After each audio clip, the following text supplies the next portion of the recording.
Ahora vamos a tratar el tema de embolia. Se define como embolia al transporte por la sangre de una masa, que puede ser sólida o gaseosa, llamada émbolo, hacia un lugar distante al que se origina, ¿no? Y que impacta a esa distancia, que seguramente es un vaso de menor diámetro del que venía circulando. Cuando ya no puede pasar por el vaso, se queda ahí el émbolo y ocluye la luz del vaso total o parcialmente. Estas masas, estos émbolos, pueden contener distintos componentes que los constituyen. El tromboémbolo, la tromboembolia, es la causa más frecuente, es decir, que esta masa que está circulando es un trombo. También en un menor porcentaje, muchísimo menor de los casos, hay émbolos de gas, de grasa, de líquido amniótico, de médula ósea y de células neoplásicas, que son células cancerígenas. Y vamos a ir viendo un poquito de imágenes de cada uno de ellos y después en sus respectivas unidades los vamos tratando. Si esos émbolos y esas masas que circulan por los vasos circulan por las venas, se llama venosa o pulmonar, y son la mayoría de los casos porque van a parar al pulmón. Llamamos émbolo en silla de montar, que produce lo que se denomina corazón pulmonar agudo, y es la foto que estamos viendo. Cuando viene de los miembros inferiores un émbolo grande, entra a la aurícula derecha, pasa al ventrículo derecho y de ahí a la arteria pulmonar, y en la bifurcación se queda enclavado en el émbolo, obstruyendo las dos arterias pulmonares, la bifurcación de la arteria pulmonar, a manera de silla de montar. Si los émbolos son múltiples y pequeños, pueden dar hemorragias focales intraalveolares. Esto ocurre en pacientes más jóvenes y en tanto y en cuanto la circulación bronquial, que viene de la aorta torácica, las ramas bronquiales, si están en buen estado y no tienen ateromatosis, ni pasa prácticamente desapercibido. Si el émbolo logra pasar por una de las arterias pulmonares y llega al parénquima pulmonar, se produce lo que se denomina un infarto hemorrágico, que ya lo vamos a ver cuando estudiemos infarto, pero la necrosis que ustedes ya hemos estudiado es necrosis isquémica, ¿no? Con mucha hemorragia, mucha sangre, por lo tanto se ve de color rojo. Otra cosa que puede provocar es la hipertensión de la... Decía que otra cosa que puede provocar es la hipertensión de la arteria pulmonar, y eso conducirá al denominado corazón pulmonar crónico.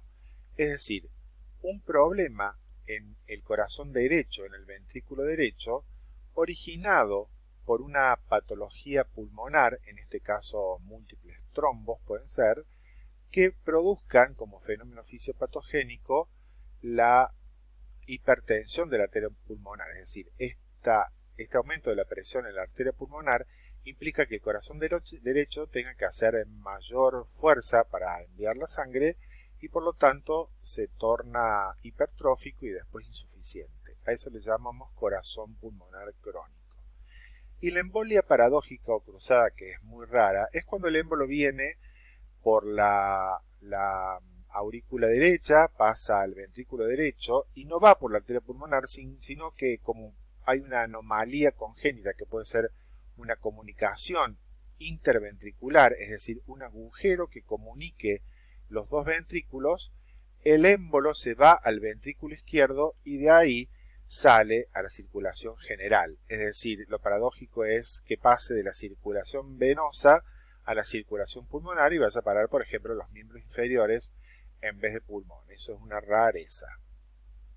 Este es un corte de pulmón en una autopsia donde vemos una arteria y un tromboémbolo enclavado, detenido, que también ha salido en los cortes, y fíjense como hemos visto ya en trombosis se ven perfectamente las líneas de Sahn, que son estas blanquecinas. Las líneas de Sahn es un concepto macroscópico, pero se traduce en fibrina y plaquetas y glóbulos rojos.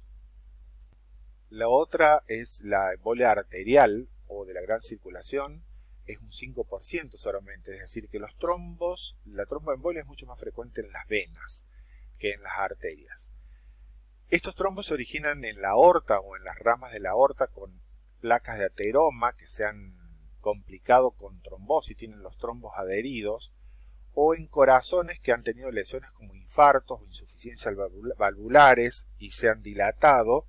Entonces su endotelio se ha roto y en esas paredes se han organizado trombos. Bueno, en algunas circunstancias estos trombos se desprenden y, como ya dijimos, pueden ir a parar, la mayoría de los casos, a miembros inferiores y le siguen en frecuencia cerebro, riñón y vaso y miembros superiores. Esto es muy raro en los miembros superiores. La consecuencia es que cuando este tromboémbolo se ocluye un vaso, todo lo que está más allá del émbolo se queda sin circulación, sin oxígeno y sufre infarto, es decir, se necrosa, tiene una necrosis isquémica y sus células se mueren. Si este trombo viene con bacterias, se llama émbolo séptico y cuando se enclava da un infarto séptico y origina un absceso. El concepto de absceso, que es una cavidad neoformada donde se colecciona pus o necrosis supurativa, lo vamos a ver cuando estudiemos el capítulo de inflamación.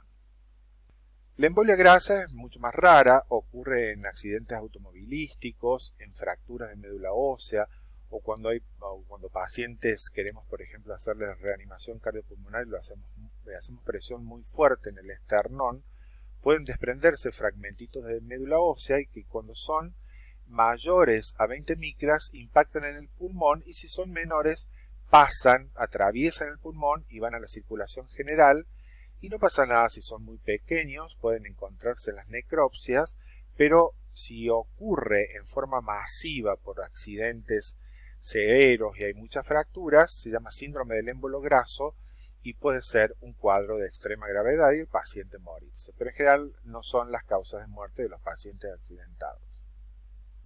Esta es una microfotografía de pulmón con un vaso sanguíneo, una arteria que está coloreada con un tricrómico y vemos acá la médula ósea. Esta grasa, estos adipocitos de la médula ósea y componentes de médula ósea, estas células de la médula ósea están en la luz del vaso. Esto evidentemente es una autopsia, pero no sabemos si el paciente murió por el síndrome de émbolo graso o es un hallazgo.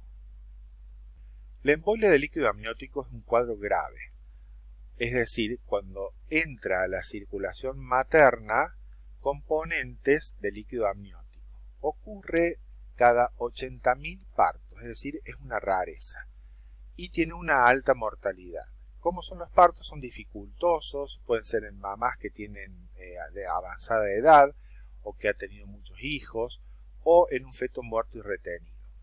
¿Qué es el material de que está constituido? Por ejemplo, moco, tiene material sebáceo, lanugo, como acá tenemos algunos pelos, láminas de queratina, y esto está enclavado en una arteria, en un pulmón, que por lo demás también está congestivo, y acá podemos ver una célula trofoblástica.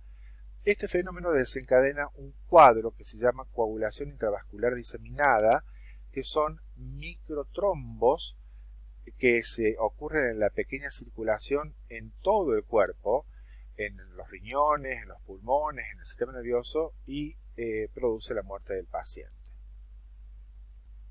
La circulación en los vasos sanguíneos de gas de hasta 100 centímetros cúbicos puede atascarse en pulmón o en cerebro.